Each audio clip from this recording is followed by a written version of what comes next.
जय श्री राम।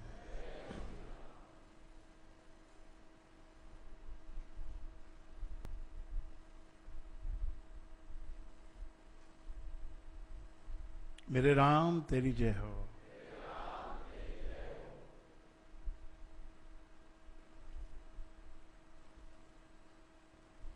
यहाँ दरबार में सभी भक्त जो हैं वो चातक परिवार के लोग हैं।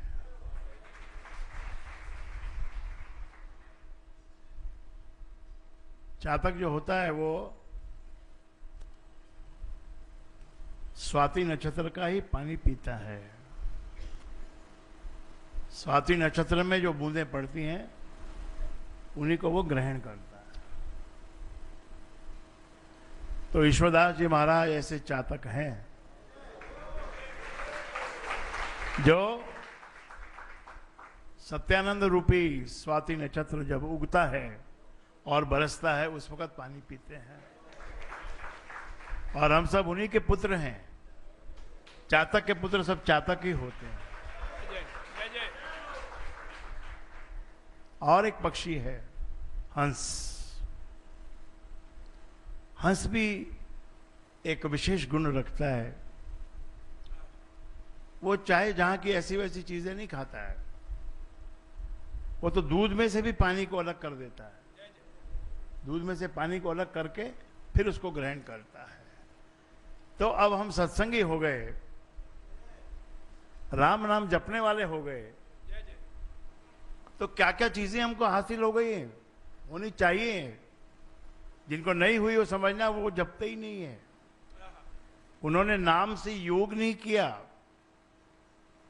कि योग जो राम से योग करता है, जो नाम से योग करता है, उसके जीवन से चिंता का भूत भाग जाता है। जय जय जय जय। अगर चिंता है आपके मन में भविष्य के बारे में या किसी भी बात को लेकर अगर आप चिंतित हैं, तो इसका मतलब आपका नाम से प्रॉपर जोड़ बना नहीं है।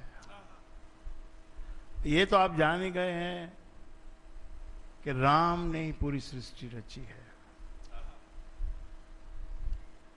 जब सृष्टि के कर्ता का नाम हम ले रहे हैं, उसकी स्तुति कर रहे हैं और उसके आश्रित हो गए,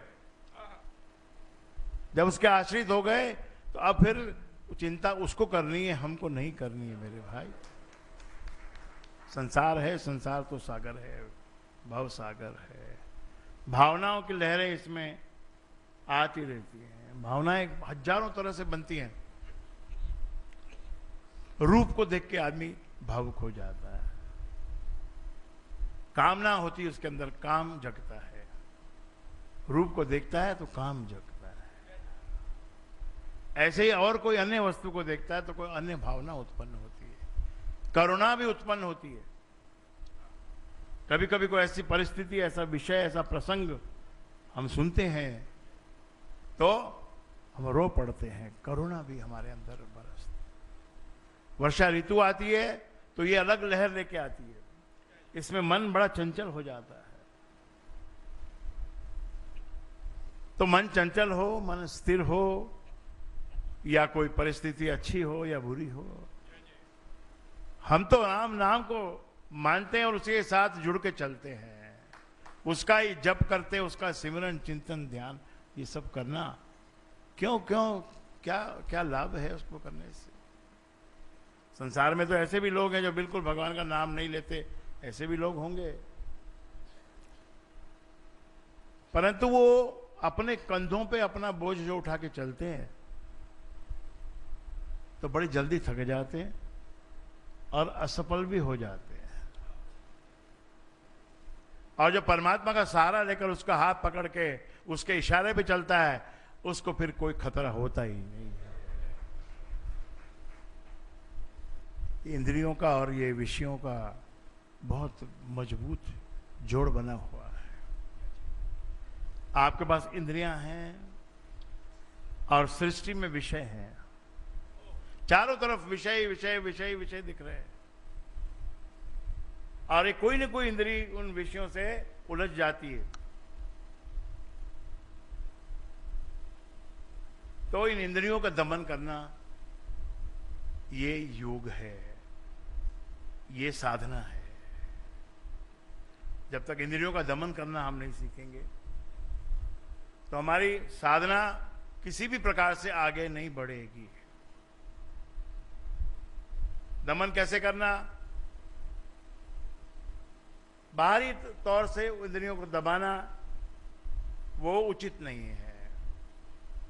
आपका मन तो कर रहा है मैं दृश्य देखूं, पर आप ये सोचकर कि मुझे अपनी इंद्रियों को दबाना है, आंखों को दबाना है, इससे देखना नहीं है, तो बात वो नहीं है।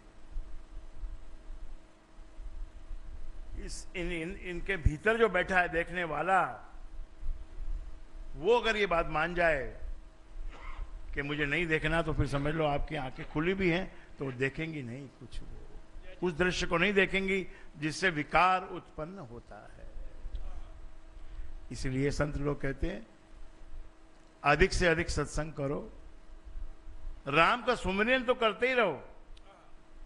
जप करना एक विशेष क्रिया है, माला लेकर बैठना, मन को बोलना और उसमें विशेष अनुष्ठान करना कि मैं 1 घंटे का जप करने वाला हूं, अभी 1 घंटे का जप करूंगी, तो उसको फिर अपने सारी जो दुविधाएं हैं, सारी जो चिंताएं, उसको बगल में रख के और जप करना चाहिए।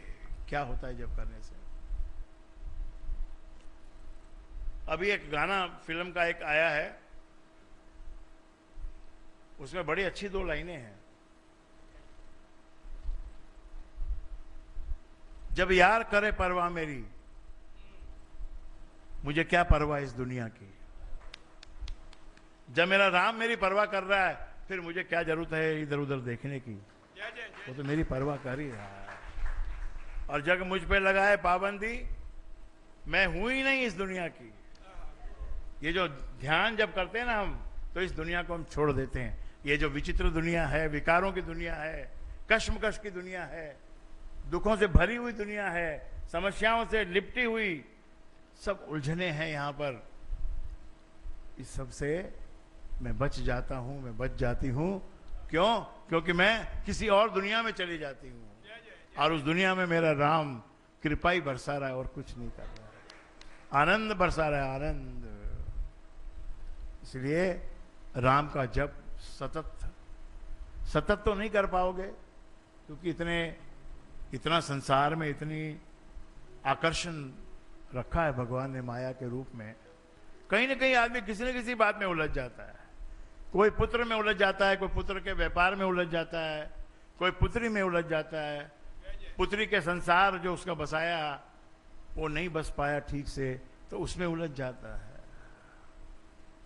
कोई धन के कमाने में उलझ जाता है, कोई धन कमा लिया उसमें उलझ जाता है। ज्यादातर तो लोग इसी में उलझे हुए हैं कि भाई धन कैसे मिलेगा। धन देखो, धन के लिए, उसके लिए भी राम का ही चिंतन करना चाहिए और मूर्खता से बचना चाहिए। अब जब सोना 32,000 को पार कर रहा है, तो सब आंखें उठा उठा के उसको देख रहे हैं। अब आपस में बात करना शुरू होने वाला है, हो गया है, सोना खरीद लें, अब सोना खरीद लें, जब वो बढ़ गया अब सोना खरीद लें। तो ये ही हमारी एक मूढ़ता है, इस मूढ़ता से हमको बचना होगा। पहली बात तो भीतर में ये बात जान लो कि सोना यानी कलयुग है।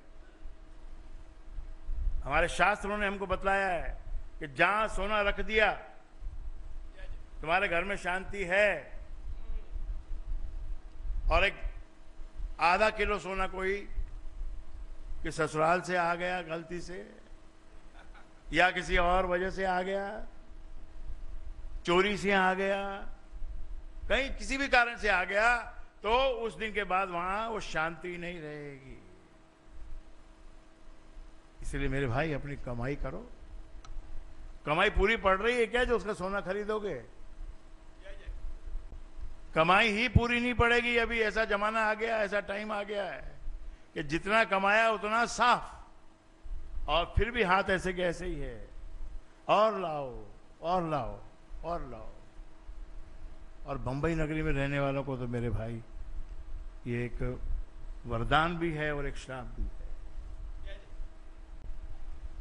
फ्लैट तो ले लिया, पर फ्लैट का मेंटेनेंस कितना है।